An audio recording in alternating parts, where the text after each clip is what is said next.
Shalom, salam strong family, keluargaku, kekuatanku. Haleluya. Saya Hari Anirun, senang sekali berjumpa dengan Anda. Hari ini ada satu tema yang begitu menarik yang akan kita bahas, yaitu kata jangan takut. Mari katakan jangan takut. Saudara, waktu Tuhan izinkan kita ngalamin masalah atau pergumulan dalam hidup, kemudian ada sahabat kita datang dan kemudian berkata kepada kita, Bapak Ibu jangan takut. Saya percaya waktu kita dengar kata jangan takut itu ada kekuatan, ada penghiburan yang kita terima. Yang setuju katakan amin. Demikian juga hari ini, apapun masalah kita, Tuhan mau bilang jangan takut. Haleluya.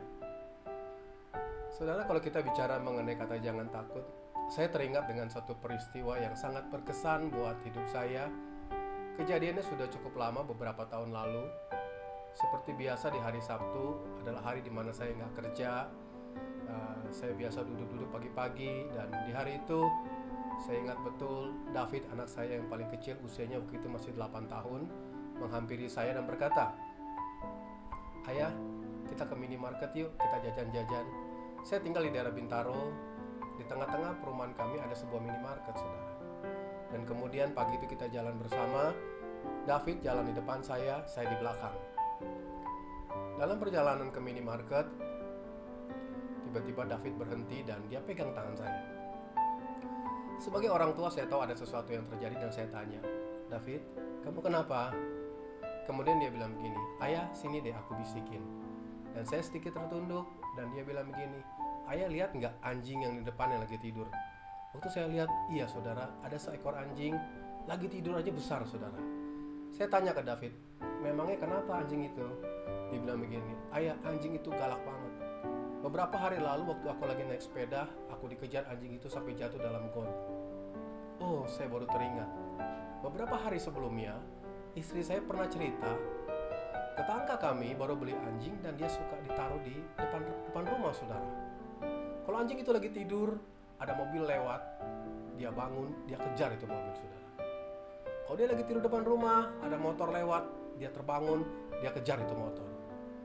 Saudara bayangin kalau dia lagi tidur, orang yang lewat, saudara. Dan kemudian saya bilang ke David begini, David, coba lihat wajah ayah. Dia lihat wajah saya dan saya bilang begini, David, kamu jangan takut, ada ayah. Kalau anjing itu kejar kamu, ayah tendang dia. Saudara, waktu David mendengar kata jangan takut, ada jaminan, ada perlindungan dari ayahnya, dia menerima kekuatan. Dia lepas tangannya dari saya dan dia jalan dengan gagah di depan saya. Hari ini saya mau bilang Tuhan itu baik buat kita, amin. Kita sampai ke minimarket, kita jajan-jajan, kita kembali, anjingnya tetap tidur, saudara. Saudara tahu binatang yang paling saya takut apa? Iya, saya paling takut sama anjing. Mungkin kalau dia kejar kita, kita lari berdua, saudara. Tapi Tuhan itu baik buat kita, amin. Nah, saudara yang terkasih dalam Tuhan, seringkali mungkin saudara mendengar kata, saudara jangan takut karena Tuhan menjaga, saudara jangan takut karena Tuhan melindungi, saudara jangan takut karena Tuhan menyertai. Tetapi hari ini izinkan saya bicara dari sisi yang berbeda. Saya akan bicara bahwa saudara dan saya nggak boleh takut, karena waktu kita takut ternyata ada sesuatu yang terjadi atas hidup kita. Ada konsekuensinya waktu saudara dan saya mengalami ketakutan. Ada dua hal yang akan kita pelajari. Yang pertama, waktu saudara dan saya mengalami ketakutan, kita tidak dapat merasakan kehadiran Tuhan. Mari katakan bersama, tidak dapat merasakan kehadiran Tuhan. Kita buka firman Tuhan. Lukas 24 ayat 13-17. Yang sudah dapat boleh katakan amin. Perikopnya, Yesus menampakkan diri di jalan ke Emmaus. Saya akan bacakan demikian firman Tuhan ayat 13. Pada hari itu juga dua orang dari murid-murid Yesus pergi ke sebuah kampung bernama Emmaus yang terletak kira-kira 7 mil jauhnya dari Yerusalem. 14. Dan mereka bercakap-cakap tentang segala sesuatu yang telah terjadi. Ayat 15. Ketika mereka sedang bercakap-cakap dan bertukar pikiran, datanglah Yesus sendiri mendekati mereka lalu berjalan bersama-sama dengan mereka. 16. Tetapi ada sesuatu yang menghalangi mata mereka sehingga mereka tidak dapat mengenal Dia. Saudara garis bawah ayat 16 ini. Kemudian di ayat 17, Yesus berkata kepada mereka, apakah yang kamu percakapkan sementara kamu berjalan? Maka berhentilah mereka dengan muka muram. Bapak ibu saudara yang dikasihi Tuhan, yang pertama, waktu kita ngalamin ketakutan, kita tidak dapat merasakan kehadiran Tuhan di dalam hidup ini. Dan itu terjadi atas murid-murid. Saya akan perjelas ayat demi ayat. Dikatakan di ayat 13, dua orang murid pergi ke sebuah kampung yang bernama Emmaus yang jaraknya 7 mil dari Yerusalem. Di ayat ketiga, ayat ke-14 dikatakan, mereka bercakap-cakap tentang segala sesuatu yang terjadi. Apa yang mereka percakapkan? Apa yang terjadi? Mereka sedang mempercakapkan kejadian di mana Yesus disalib 3 hari yang lalu. Kemudian di ayat selanjutnya, ayat 15, Yesus datang berjalan-jalan bersama dengan mereka. Dari berdua jadi bertiga. Tetapi yang unik saudara, di ayat 16 dikatakan, murid-murid tidak mengenal dia. Saya percaya waktu itu Yesus datang dengan tubuh yang sama, dengan wajah yang sama. Yesus tidak sedang menyamar saudara. Tetapi kenapa murid-murid tidak mengenal dia? Karena ada sesuatu yang menghalangi mata mereka, karena mereka dalam kondisi ketakutan. Dan di ayat 17, Yesus bertanya, apa yang kamu percakapkan? Mereka nggak jawab, tapi mereka berhenti dengan muka muram. Ternyata orang yang ketakutan mukanya muram saudara.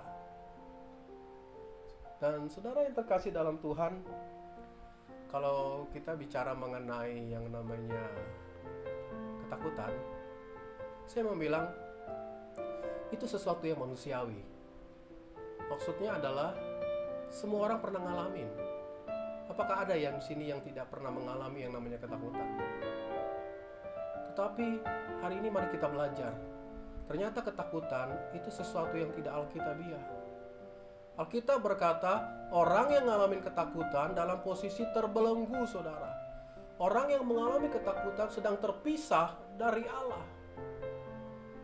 Satu ayat firman Tuhan kita buka. 1 Yohanes 4 ayat 16. Kembali saya akan bacakan buat Bapak Ibu Saudara. Ayat 16, kita telah mengenal dan telah percaya akan kasih Allah kepada kita. Allah adalah kasih, dan barang siapa tetap berada di dalam kasih, ia tetap berada di dalam Allah, dan Allah di dalam dia. Ayat 18, di dalam kasih tidak ada ketakutan. Kasih yang sempurna melenyapkan ketakutan, sebab ketakutan mengandung hukuman, dan barang siapa takut, ia tidak sempurna di dalam kasih. Allah yang kita sembah adalah Allah yang penuh dengan kasih.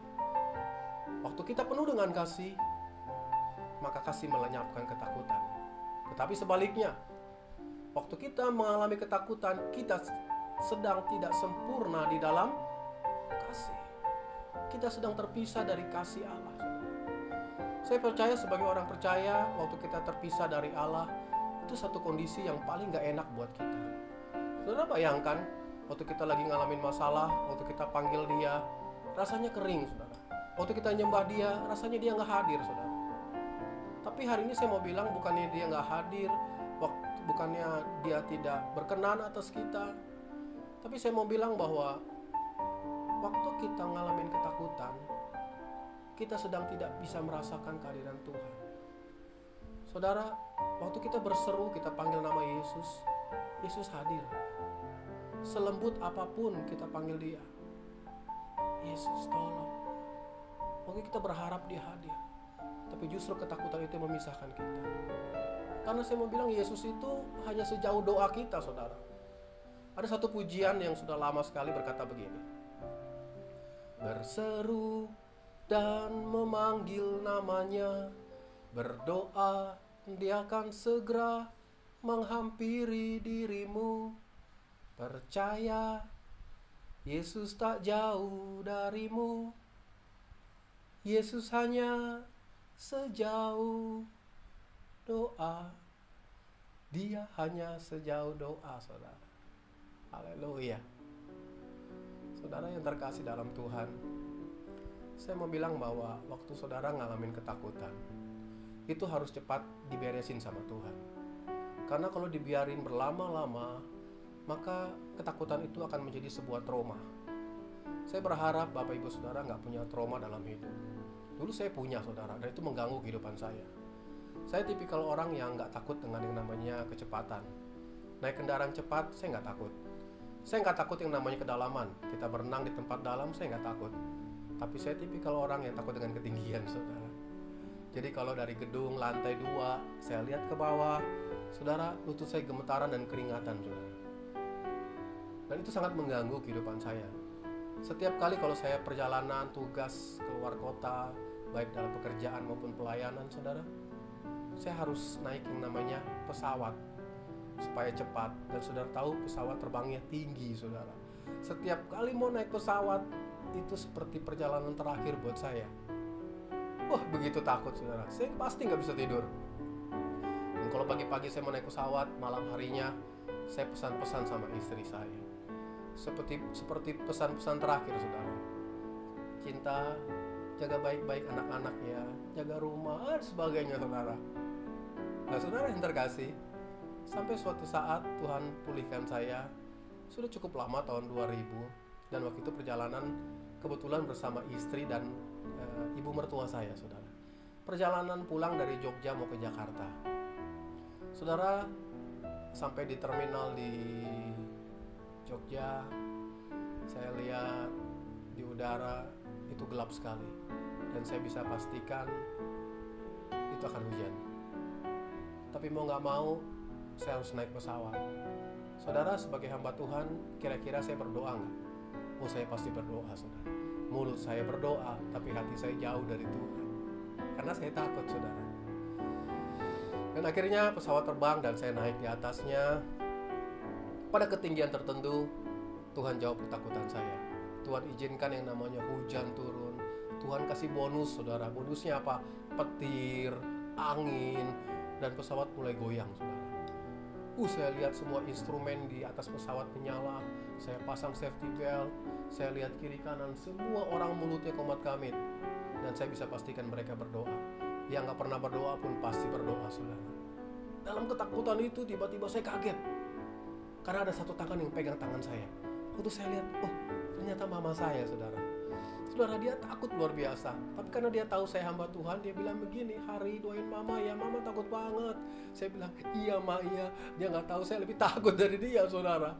Saudara, ketakutan itu tiba-tiba saya kaget ada seorang anak kecil di samping saya. Dan dia berkata begini, Papa, mama, jangan takut, kan ada Tuhan Yesus. Mungkin umur 10 tahun, saudara. Saudara, sebagai hamba Tuhan saya malu, saudara. Terus dia bilang gini lagi, Papa, mama, aku nyanyi ya buat papa, mama. Papa, mamanya hanya terdiam dan mengangguk, saudara. Dan anak ini nyanyi, saudara. Saya ingat betul lagu yang dia nyanyikan bukan lagu sekolah minggu. Lagunya berkata begini, saudara. Tak usah ku takut, Allah menjagaku. Tak usah ku bimbang, Yesus peliharaku. Saudara, dia nyanyi berulang-ulang dengan keras. Saya bisa pastikan satu pesawat dengar pujian dia. Dia nyanyi lagu berikutnya, dia nyanyi sampai pesawat mendarat dengan baik. Itu kalau rekaman jadi satu album, saudara. Tapi saudara tahu, waktu pesawat mendarat dengan baik, satu pesawat tepuk tangan. Luar biasa. Dan malamnya, waktu saya lagi doa, Tuhan tegur saya melalui satu ayat. Mari kita buka Roma 8 ayat 15. Roma 8 ayat 15, demikian firman Tuhan, saya akan bacakan. Sebab kamu tidak menerima roh perbudakan yang membuat kamu menjadi takut lagi, tetapi kamu telah menerima roh yang menjadikan kamu anak Allah. Oleh roh itu kita berseru, ya Aba, ya Bapa. Malam itu saya kaget, saudara. Ternyata waktu saya mengalami trauma dan ketakutan, saya sedang diperbudak dengan satu roh, saudara. Sedangkan Tuhan bilang, waktu dia mati di kayu salib, segala sesuatunya lunas, selesai. Termasuk ketakutan saudara dan saya. Dan saudara, malam hari itu saya dipulihkan, saya dibebaskan dari trauma. Sehingga kalau hari-hari ini saya naik pesawat, saya bisa tidur nyenyak, saudara. Mari kasih tepuk tangan buat Tuhan. Haleluya. Saudara, itu yang pertama. Yang kedua, apa yang terjadi atas hidup kita kalau kita mengalami ketakutan? Yang kedua adalah kita tidak dapat hidup dalam firman Tuhan. Mari katakan bersama dengan saya. Tidak dapat hidup dalam firman Tuhan. Kita kembali ke firman Tuhan ke Lukas 24 ayat ke-25 sampai 27 kita baca. Demikian firman Tuhan ayat 25. Lalu ia berkata kepada mereka, "Hai kamu orang bodoh, betapa lambannya hatimu sehingga kamu tidak percaya segala sesuatu yang telah dikatakan para nabi." Ayat 26, "Bukankah Mesias harus menderita semuanya itu untuk masuk ke dalam kemuliaannya?" 27, "Lalu ia menjelaskan kepada mereka apa yang tertulis tentang dia dalam seluruh kitab suci, mulai dari kitab-kitab Musa dan segala kitab nabi-nabi." Saudara yang terkasih dalam Tuhan, yang kedua, waktu kita ngalamin ketakutan, kita tidak dapat hidup dalam firman Tuhan. Satu kondisi di mana murid-murid pun mengalami hal itu. Mestinya di hari ketiga adalah hari kemenangan buat mereka, tapi mereka lupa dengan semua janji Tuhan. Kalau saudara baca di ayat-ayat sebelumnya dari Matius, Markus, beberapa kali Yesus sudah menjelaskan kepada mereka, suatu hari nanti anak manusia akan ditangkap, kemudian disiksa, disalib dan mati. Tapi itu nggak titik, saudara, itu koma. Hari ketiga dia bangkit. Tapi murid-murid lupa waktu mereka melihat Yesus mati di kayu salib dan mereka berkata, "Finish, semuanya selesai." Dan mereka lari dan bersembunyi. Kondisi ini membuat Yesus sedikit kesal terhadap murid-murid dan dia berkata, "Hai kamu orang bodoh, betapa lambannya hatimu." Dan kemudian Yesus harus menceritakan kembali supaya mereka mengingat mengenai firman yang sudah pernah diberitakan. Tapi ibu saudara yang terkasih dalam Tuhan, mungkin hari-hari ini kita mengalami begitu banyak ketakutan, khususnya mengenai pandemi virus corona. Nah, ada begitu banyak ketakutan yang terjadi atas orang-orang di luar sana. Tapi hari ini firman Tuhan berkata, mari kita jangan takut. Ada satu contoh yang akan saya berikan kepada saudara dari Alkitab, seorang nabi yang luar biasa, namanya Elia. Elia adalah seorang nabi yang hidup dalam pemerintahan Raja Ahab yang memperoleh istri Ratu Isabel, saudara. Raja Ahab adalah raja yang jahat di mata Tuhan karena dia menyembah Nabi Baal, saudara. Kalau saudara baca dari kitab Raja-Raja, ada 5 kedahsyatan daripada Nabi Elia. Saya catat, yang pertama dikatakan, Nabi Elia adalah orang biasa, sama seperti saudara dan saya, tapi dia punya kuasa dalam perkataan. Dia berkata, "Sesungguhnya tidak ada hujan pada tahun-tahun ini kecuali aku mengatakannya." 3,5 tahun hujan tidak turun, saudara. Dan yang kedua dikatakan, Nabi Elia adalah orang biasa yang punya penyertaan Allah. Waktu dia bersembunyi di sungai Kerit, waktu pagi dan petang burung gagak membawa roti dan daging. Luar biasa, saudara. Yang ketiga, Nabi Elia adalah orang biasa yang mempunyai mujizat pelipat gandaan. Saudara ingat kisah mengenai janda Sarfat? Segenggam tepung dalam tempayan tidak habis. Minyak dalam buli-buli tidak pernah berkurang. Keempat, Nabi Elia adalah orang biasa yang memiliki mujizat kesembuhan. Waktu anak janda Sarfat mati, Elia menyembuhkan. Dan yang kelima, Elia adalah orang biasa yang memiliki otoritas Allah. Saudara ingat kisah di Gunung Karmel, 400 Nabi Baal dibunuh Elia. Kira-kira kalau saudara lihat dari kelima hal ini, dia orang biasa tapi hidupnya gak biasa. Hidupnya luar biasa. Saudaraku, tetapi kemudian di saat Elia mendengar kabar ada satu ancaman mengenai jiwanya, Ratu Isabel akan membunuh dia. Apa yang terjadi dengan orang yang luar biasa ini? Elia kemudian lari dan bersembunyi. Elia takut dengan kematian.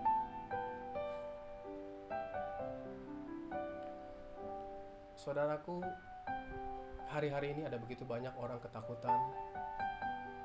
Bahkan ada beberapa kesaksian yang mengagetkan pribadi saya, yaitu waktu seseorang divonis positif menderita COVID-19, orang itu mengalami ketakutan yang luar biasa, trauma, mungkin ada banyak hal yang dia dengar. Dan kemudian beberapa hari kemudian ada banyak orang mengalami kematian justru bukan karena virus corona, tapi mereka mengalami kematian karena ketakutan. Imun tubuhnya turun drastis, mereka kehilangan pengharapan, mereka kecewa dengan Tuhan. Ayo saudara, hari-hari ini jangan pernah kita takut. Ada begitu banyak janji firman Tuhan yang menguatkan kita, saudara. Mari sama-sama perkatakan terus firman Tuhan hari-hari ini. Maka saya percaya waktu kita kuat, kita tetap bisa merasakan kehadiran Tuhan. Waktu kita kuat, kita tetap bisa hidup dalam kebenaran firman Tuhan. Yang mau katakan amin. Puji Tuhan, hari ini kembali kita sudah belajar hal-hal yang menarik, yang menguatkan kita supaya kita jangan takut lagi. Dan hari ini, sebelum saya mengakhiri video ini, saya rindu berdoa buat saudara. Mari pejamkan matamu. Bapa di surga, kami bersyukur buat kebenaran firman-Mu. Biarlah firman-Mu jadi rema buat kami, jatuh di tanah hati kami yang subur, bertumbuh dan berbuah lebat untuk hormat kemuliaan nama Tuhan.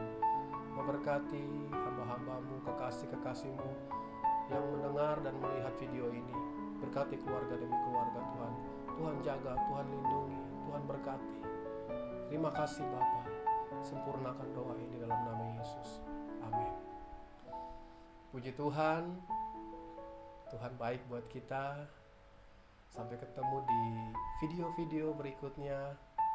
Salam strong family, keluargaku, kekuatanku. Tuhan